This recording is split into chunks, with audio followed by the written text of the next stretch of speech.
What is life like here in Gaza? What is it like to be a 12 or 13-year-old boy now in Gaza? Very dangerous. It's very dangerous. Why?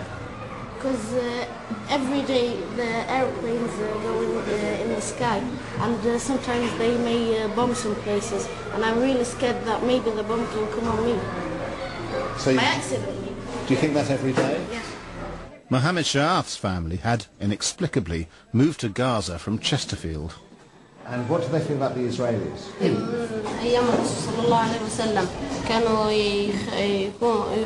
اليهود كلهم كانوا خاينين للعهد ولا عمرهم التزموا بعقد من العقود.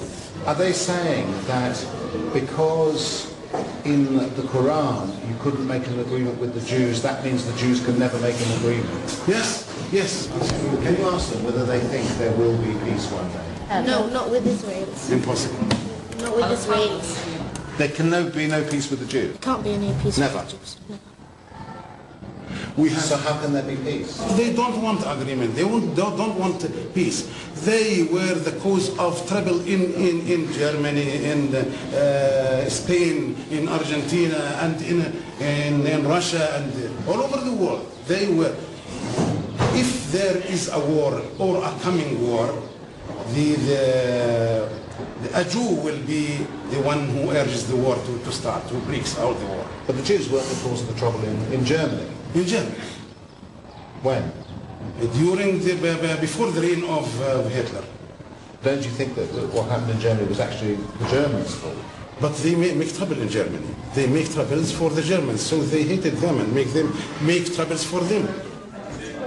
Hardly surprising that the Israelis complain about how history is taught. And why, for example, is there nothing in the school books about the Holocaust? Mr. Zabut can tell us. He chairs the Education Committee of the Palestinian Legislative Council. Well, my point of view that Holocaust was exaggerated from the Israeli people in order to justify that why they are come to Palestine because they were exposed to so and so and so. When people say that there may have been 6 million Jews killed in Europe in the Second World War, you think that this is not true? Not true, of course. Of course not true. We are sure of that. In Britain, what we believe is that the Germans set up big concentration camps in which they killed hundreds of thousands of people, and they killed thousands of people every day in the gas chambers. Do you know something different to that? We believe that they suffered, but not so as they said.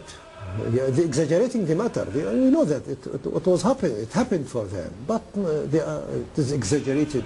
Anyhow, even if it was true, what is our responsibility for that? Why they try to come to Palestine and to kill the Palestinian people and make deportation for the Palestinian people? Why we have to pay the price? Why? What is our relation to that? Even if they were killed, all of them, it is not our responsibility. It is the responsibility of Germany and Europe.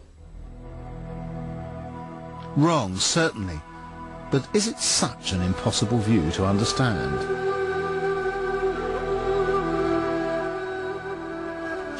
Especially here in Gaza, where incursions by the Israeli Defense Force regularly leave a toll of bereavement and damage. It's the kind of place where you can believe nothing and anything.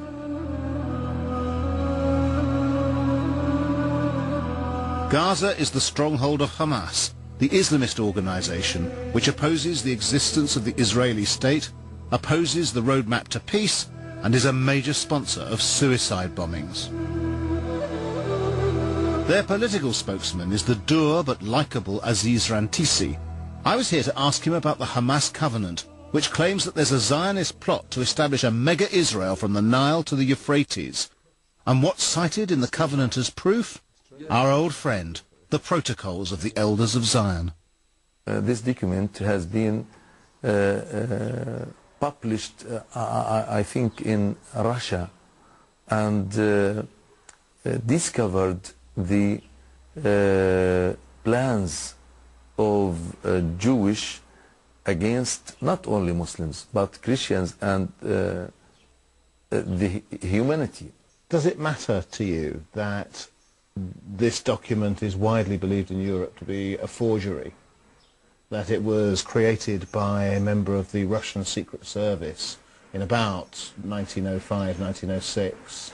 I was hesitated to accept that document, but when we look what is going on here in Palestine, we can't say it's not prepared from the Jewish themselves. On the long walk back through no man's land, I reflected. There was a staggering level of naivety. People who knew nothing of European history and its lessons. Then there was the bitterness and misery of endless conflict. If conditions were different, I wondered, would we get such extreme manifestations of hatred? They are a little different here in Ramallah, on the West Bank, where Yasser Arafat built his headquarters. Normal life of a sort goes on, and outside the madness of Gaza, moderate voices can make themselves heard. A good place, then, to seek justification for the pictures of hate I'd seen at Palestinian Media Watch. When incitement to hatred is officially outlawed here, what on earth is it doing on Palestinian TV? Do you think that maybe such sermons should not be shown on official television? I think that at a time when Israel is occupying the Palestinian territories and doing this daily massive killing of Palestinians, I think that it's very difficult to blame the Palestinians no matter what they would say vis-à-vis the Israelis. The proposition I was putting was that maybe circumstances and the last few years of anger and hatred had begun to create a sort of a change in the way in which peoples were describing each other. No, I am still saying that most of this is out of hostility rather than racism. If there is a just peace, is it your view that images like that will simply disappear?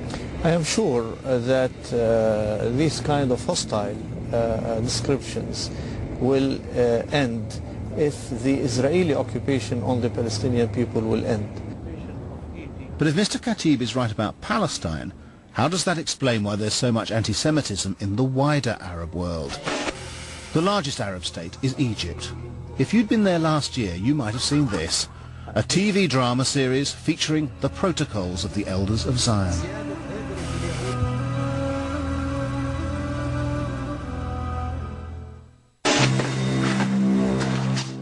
Just watch, if you will, a bit of this, an epic TV drama shown across the Middle East. It's called Horseman Without a Horse.